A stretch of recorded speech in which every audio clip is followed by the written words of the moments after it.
Hello students, now we have come to the end of Unit 3, a poem about a mystery cat, Macavity. Open your textbooks, Honeydew, and page 50 to read through the poem. As the title already tells us, the poem is about a cat, in fact about a mysterious cat. And now we have some questions coming out in our mind, some common questions. Do you like cats or do you have some pets at your home? If so, have you ever wondered why are pets so close to human beings? Animals always have some of the human traits, which is why when we show them some love, they know to reciprocate it back to us. And isn't that the reason why there's a bonding between both of us? Yes. That is why animals are very close, especially pet animals are very close to we human beings. If you observe some people using the name of certain animals in order to describe our characteristics or personal traits, then you get to know that there is some sense of similarities to the nature of animals and as well as human beings. Let me give you some examples. If you have dogs or cats or rabbits, you get to understand this better. How are dogs usually described as? Dogs are usually called friendly, like cats are usually called grumpy, and rabbits are hyperactive. If you have them, you know it. And when it comes to fish, fishes are tranquil, and so on and so forth. It keeps going like that for almost all the pets. Here is one such cat with unique characteristics, and this, that is, when a human characteristic is given to something non-human, then the particular process of transformation is called as personification. I'll tell you the definition all again. Listen to it and try to understand it better. The attribution of certain human characteristics to something non-human is called personification. Yeah? Yes. Now, you have to start registering this term and use it in your future references as well as remember it for your future poems. Understood? Yes. Now, students, open your textbook Honeydew and page number 50 in it to read the poem Macavity, a Mystery Cat. This poem is written by T.S. Eliot. And now, let's go through the first stanza of the poetry. Read along with me. Remember, read it aloud to understand it better. Macavity's a mystery cat. He is called the hidden paw, for he is the master criminal who can defy the law. He is the bafflement of Scotland Yard, the flying squad's despair. For when they reach the scene of crime, Macavity is not there. Here, in the first stanza, the poet is trying to introduce us to a fictional and an imaginary character called Macavity. And as I've already told you, the cat is here personified with the villainous character of a human being. And when you go through the line, Macavity is a mystery cat, he is called the hidden paw. So why is he called a hidden paw? He is called a hidden paw. Finding Macavity has been a futile effort from the most powerful police forces in the world. The important line of stanza 1, that is, Macavity is here called a hidden paw. Why is Macavity called a hidden paw? He is called so because, look at the next line, for he is the master criminal who can defy the laws. He is the bafflement of Scotland Yard, the flying squad's despair. So you have some 2-3 words that are unknown to you here. The first word of your glossary is defy, and the meaning of defy is to disobey or resist openly. So here if you read along with the meaning of the word, you get to know that Macavity is a master criminal who can defy the human made laws and then abscond from the strongest police squads like Scotland Yard and then the flying squads of London. And despair, if you do not know the word meaning of despair. So, look through the meaning for the word despair in a dictionary. And if you see the last line of stanza 1, you can know that when the police squads, the strongest police squads like Scotland Yards, are there in the crime scene, Macavity goes missing, because Macavity knows how to abscond since he is a mysterious cat. Stay with me, students, as the most mysterious part of the Macavity cat is yet to unfold. Now, let us move on to stanza 2 in order to know more about the Macavity. Read along with me and remember, read aloud as well. Macavity, Macavity, there's no one like Macavity. He's broken every human law. He breaks the law of gravity. His powers of levitation would make a fakir stare. Look at these interesting lines about Macavity. Here, in the second stanza, the poet tries to highlight the characteristics of Macavity. And what are his characters? If you see the first very line of stanza 2, the poet tries to emphasize the fact that Macavity is so unique and there is nobody like Macavity. Macavity is somebody who has a special trait of absconding mysteriously as quickly as possible from the crime scene. So, if you go to the line 2, there are two things you have to concentrate about there, and the first one is said that he is able to break every human law. What does a human law mean? Human law is some law or a social restriction or constraint or rule made by humans to be followed by each and every one. So, here if you see, Macavity is able to defy all the human laws, that is, he does not follow any rules and regulations set by the government. And the next one, if you see, he is able to break the law of gravity.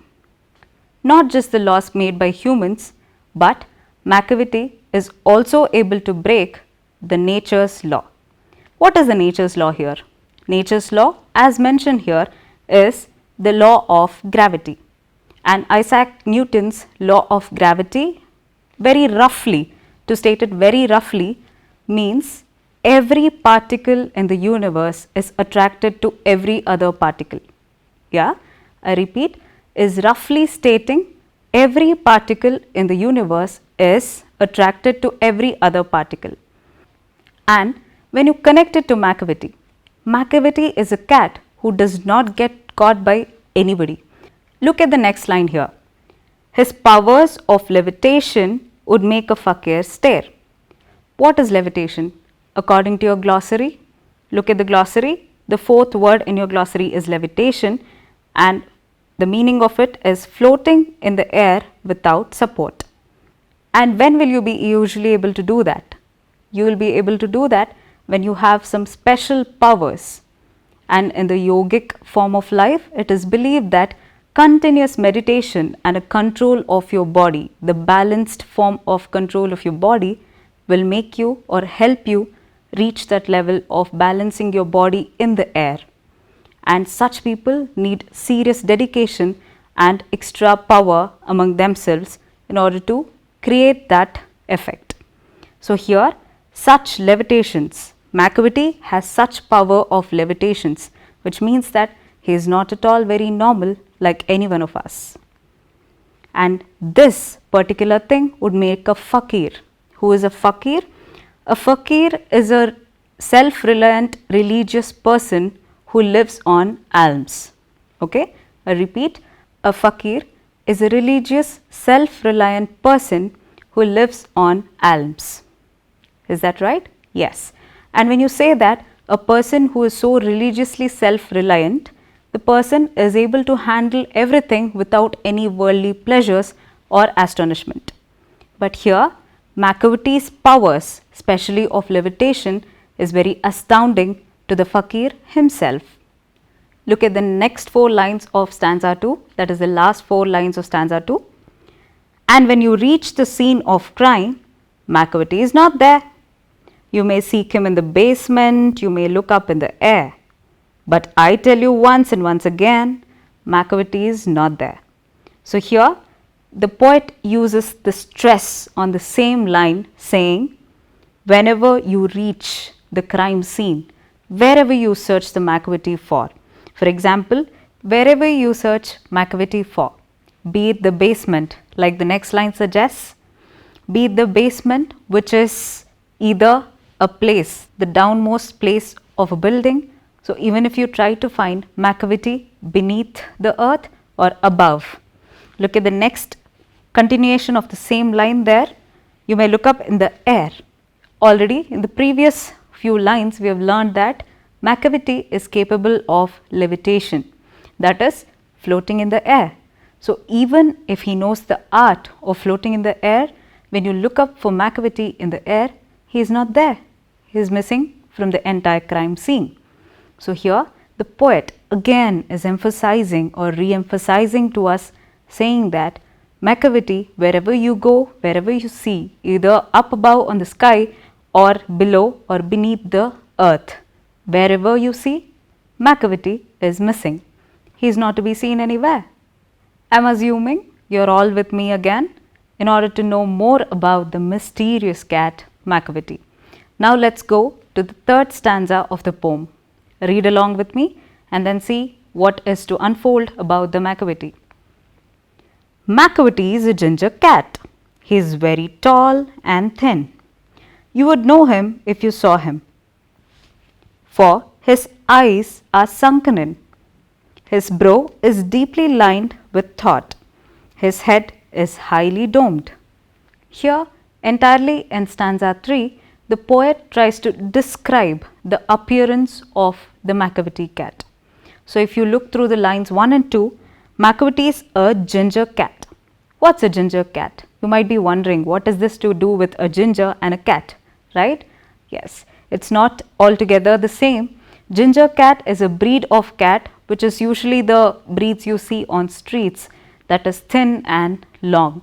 So here, especially in this poem, McAvity is seen to be thin and tall, like every other assumption of a criminal. So the next line, which says, you would know him if you saw him, for his eyes are sunken in. Here, the poet is telling us that McAvity, amongst all other common people, is easily recognizable as a criminal because his eyes are sunken, that is, it's all deep into some mysterious or villainous thinking all the time. And when you go to the next line, his brow is deeply lined with thought. His head is highly domed. He is saying, the poet is telling us that his brows are always in a position like this, where he is deeply in thought, strategizing certain things to move into a criminal sector.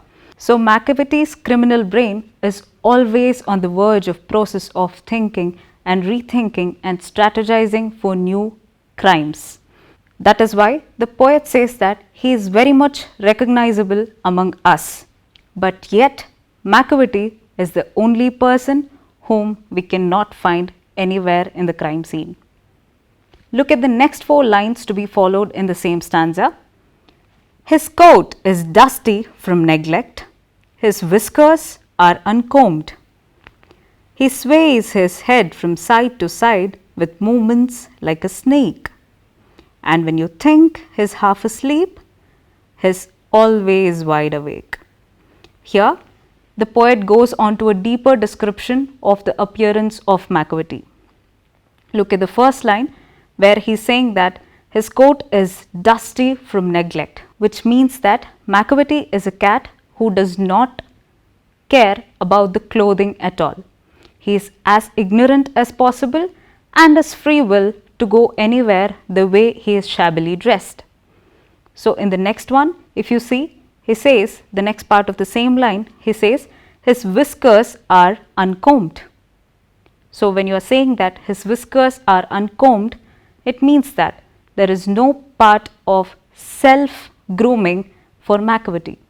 He is as negligent as possible, as his brain is only thinking about what is the process of the next crime. So he does not give much of importance to his appearance, is what the poet is trying to tell us here. Look at the next line. He sways his head from side to side with movements like a snake. So why is there a special mention of a snake here?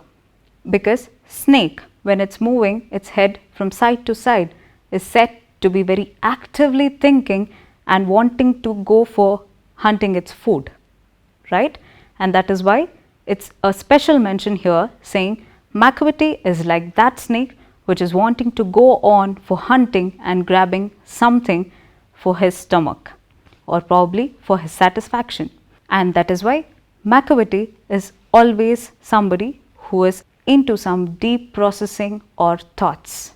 Look at the last line of the stanza. And when you think he's half asleep, he's always wide awake. So this tells us a special characteristic of Macavity, that Macavity is somebody who is totally unpredictable and who is pretending all the time.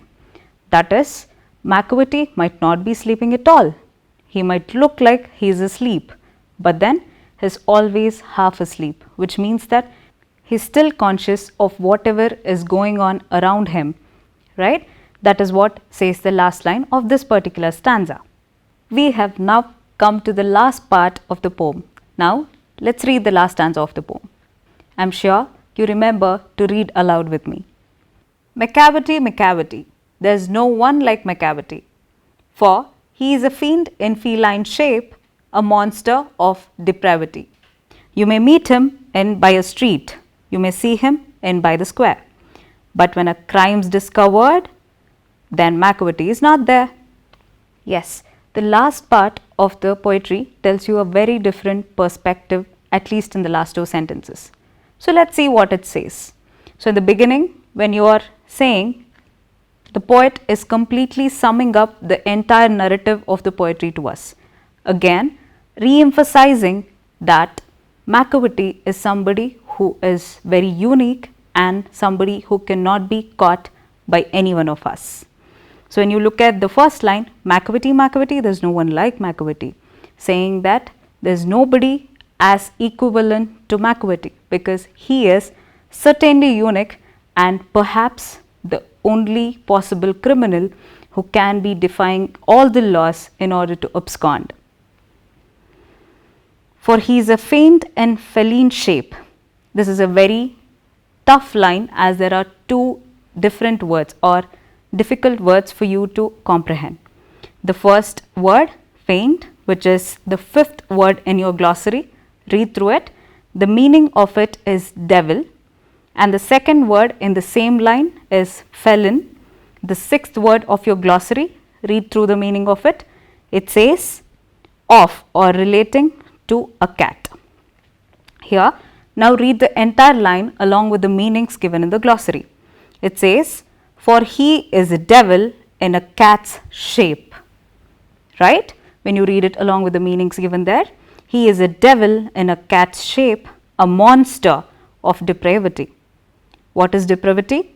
Depravity in your glossary, the last word, meaning of it is moral corruption. So here they are giving us a lot of adjectives for Macavity. So the adjectives are like this, that he is a devil in the shape of a cat, and then he is a monster corrupting all the moral values in the society. So Macavity is considered demonish or devilish because of the things that he does and absconds, because going against a law set by either all the society or by the nature is completely unbearable, isn't it? Yes. So when you go to the next line of the same stanza, you see, you may meet him in a by street, you may see him in the square. This particular line is completely different when compared to the rest of the lines in the poem, because in the rest of the lines, the poet has not given any reference to call you or me out together there. But here in this particular line, you can see that the poet is slightly warning us. How is the poet warning us? He is warning us saying that this sort of a Macavity, who is a monster for moral corruption, who is a devil in the shape of a cat. Here it is necessarily not supposed to be a shape of the cat, it is a symbolic representation telling you that a monster can be in any shape for you to come and defy laws and create troubles. So the poet is warning us, telling us that there can be anyone amidst you when you are just passing by the streets, or even if the criminal is just walking beside you or sitting beside you, you may not be knowing it. So that is why the poet is telling all of us that the criminal could be one among us. The criminal could be easily walking like a common person beside us in our surrounding, and still you may not know who it is. And that's how clever and witty Macavity is. Right? Let's look at the last line of the stanza. But when a crime is discovered, then Macavity is not there. So again, as I said, Macavity is so witty and so villainous that in spite of doing so many things, in spite of trying to find where the criminal is, Macavity has his own ways to escape. And here, since he is just among us and still we are not able to figure out, Macavity is brilliantly playing his game. And for how long? We wouldn't know that. So please be careful about Macavities around you. Now children, I am sure you all have a notepad by your side. Pick it up, as now we are going to start working with the poem. And in case you don't have a textbook, make sure that you read the questions that will appear on the screen. And after a period of gap, you will receive the answers too. As we discuss the answers, please make sure that you also work along with me. Children, hope you are ready with your pencils and papers. Now, I am assuming you can easily attend question number 1, since it's a very simple question, though it appears on your screen. Look at the question, read through it and solve carefully. Let's go to question number 2, which asks us to complete some sentences. So, I would repeat only the answers and the options for questions will appear on your screen. Look at it and start solving. Answer for the first blank. A master criminal is one who evades arrest and escapes from the scene of crime. So, the answer is evades arrest and escapes from the scene of crime. So, let's go to the second answer. The Scotland Yard is baffled because it fails to get a clue about the criminal. Answer 3. Flying squad is not able to catch hold of him because Macavity moves much faster than them. Now, let's quickly go through question number 3, and then I hope you already have gotten the answer, and I am sure it's right because that's the only law possible there. And then let's move on to question number 4, which is read stanza 3 and then describe Macavity in 2 or 3 sentences of your own. Answer following this is Macavity is a very cunning and cautious cat. He is tall and thin. His eyes are sunken in, his forehead is wrinkled, and his head is dome-like. His coat is soiled, his beard is not combed. The following question after question number 4, that is question number 5, is marking whether something is true or false. And since most of it is already there in the text, if you skim read the text, you would get the answer. Question number 6 reads like this. Having read the poem, try to guess whether the poet is fond of cats. If so, why does he call Macavity a fiend and a monster? Moving on to question 7, again, this tests our comprehending ability or the understanding of the poetry. So, here the question goes like this. Has the poet used exaggeration for special effect? Find a few examples of it and read those lines aloud. So, look at the answers following on your screen. The following statements are examples of exaggeration. He is the bafflement of Scotland Yard, the flying squad's despair. Second one, his power of levitation. And third one, a fiend in a feline shape, a monster of depravity. So, all these 3 statements are something that is very non-human, something that cannot very commonly happen, and thus is called an exaggeration for the criminal like Macavity. Now, we have come to the end of Unit 3, but not until we end our class in a fun activity. Here is a task for you. Look at the dialogues given in the green box in page 52. For those who do not have the textbooks, the dialogue box is also appearing on your screen. What are those and why do you think it has been given? These are some of the examples of humorous writing in fantasy and as well as using the technique of personification. Now, here is a fun task for you, which will help you in creative inclusive learning. Choose a favorite animal or a cartoon character of your choice and write a similar but lengthier dialogue using it with some humorous elements. Thank you all. I hope you enjoyed knowing so much about the mysterious Macavity in this session. Until I meet you in the next class, see you children. Keep learning.